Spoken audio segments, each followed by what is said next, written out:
Hello everybody, and welcome to Paterson Photography and White Turtle Adventures. Welcome to my road trip. So where am I off to today? Well, I'm off to Kananaskis Country in Alberta, Canada. And why do I come here? Well, because it's a beautiful spot and I love coming here. And this morning there's a bright blue sky with a few clouds bouncing around, and it's just about perfect, other than it's minus 1 degree Celsius. But it's supposed to warm up, so we'll see what we can see later on today. So stay tuned as I head off to Kananaskis Country.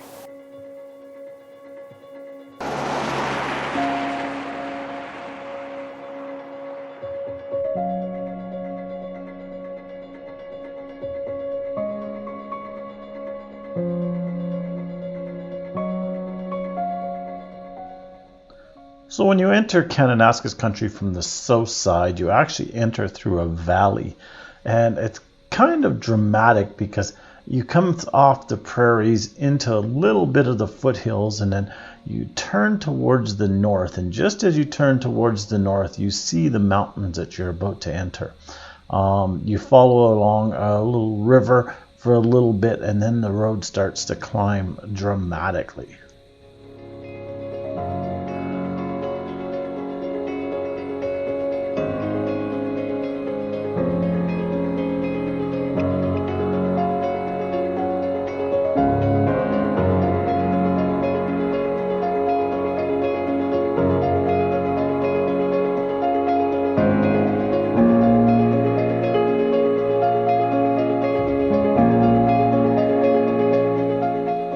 Now, unlike many of the parks that you may visit, Kananaskis is a little bit different in that it allows hunting in some of the parts, and it allows logging, and it allows other activities to take place. Some areas you're allowed to ride horses, other areas are just open to hiking. There's different camping sites and so on and so forth. So Kananaskis is not a typical park that most people would think of. It's actually used for many things. And the road that I'm on right now is actually closed from December 1st until I think it's June 15th. And the reason that it's closed is because there's a lot of wildlife that use this area to pass through, and having the road open, the park says, would cause too much disturbance to the animals. So it's closed for part of the year to allow the animals a bit more free range. Now, that doesn't mean the park is closed. You can actually travel through the park. And in fact, I've actually ridden my bike on this road many years ago when it was closed, and it's great for riding a bike because you don't have to worry about the cars on it.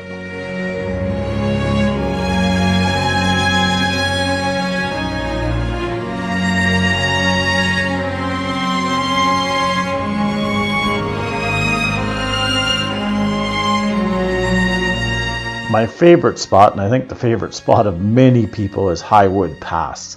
Highwood Pass is the highest point that you drive over while you're going from the southern part of Kananaskis Country to the northern part.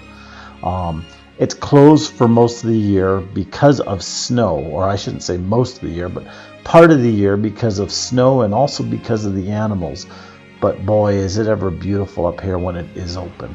Like I said, in years past, I've ridden my bicycle up here in the springtime when the road was still closed. And to get up here and to see the life that's up here when the road's closed is quite amazing. It can be cold, it can be windy, and the temperature up here fluctuates up and down like a yo-yo. There's not a lot of, I would say, major wildlife up here, but you will see different things like sheep. You will see things like bears and so on and so forth. But it's more of a transient area up at the top here for animals going from one valley into the other valley.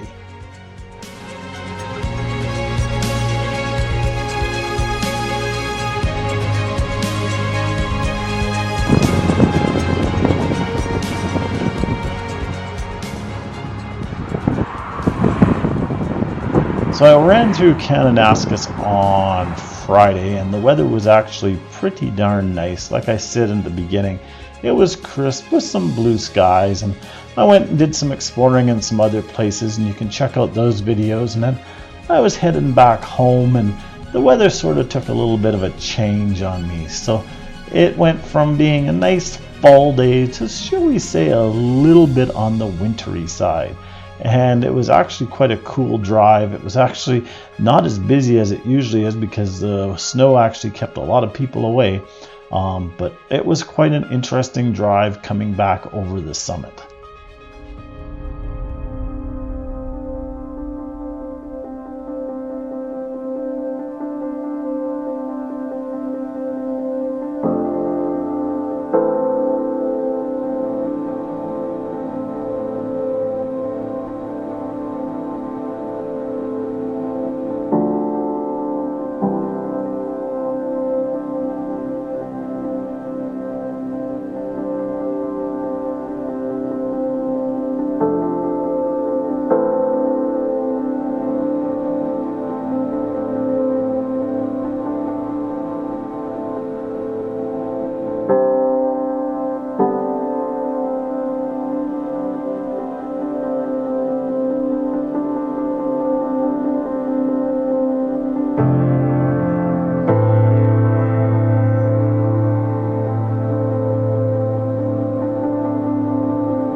So one thing you have to be aware of if you drive in provincial park or a national park in the mountains are, shall we say, roadblocks, not by people but by animals. And sure enough, I didn't think I would get through an entire trip without having a few roadblocks. I actually was stopped 3 times by cows on the road, and then as I was coming around this corner, I noticed something up ahead, and sure enough, it happened to be another animal roadblock.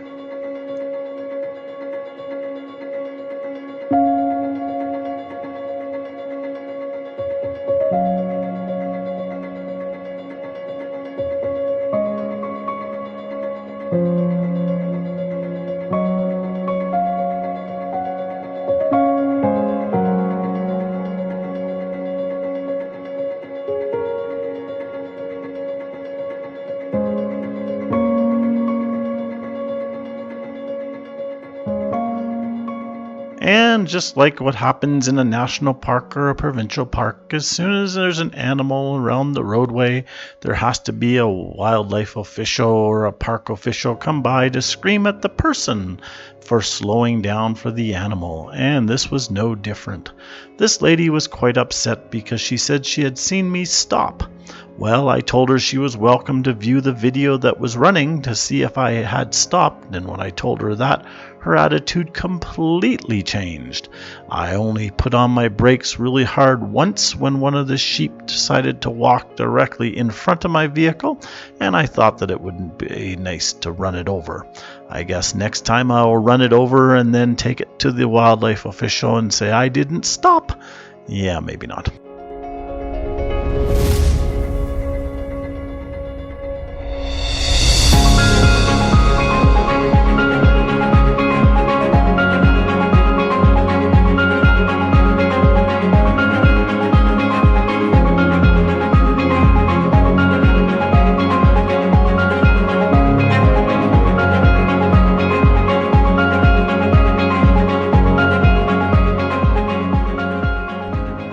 I hope you enjoyed this little trip through Kananaskis. It was definitely an enjoyable weekend, and I'd like to get back there once or twice more before the road is closed for the winter. Seeing the forecast though for the next few days, maybe I'll just stay away from there, seeing that there's 25 to 50 centimeters of snow forecast for that general area. I hope that you enjoyed the trip. I hope that you liked this on YouTube and subscribe to my channel and share it with your friends. I'd be happy if you did that as well. I'll see you on my next trip, and I'm planning that video to go out in the next week about my journey up to Yoho Park. Have a great day, get out and enjoy the beautiful outdoors, and we'll talk to you soon.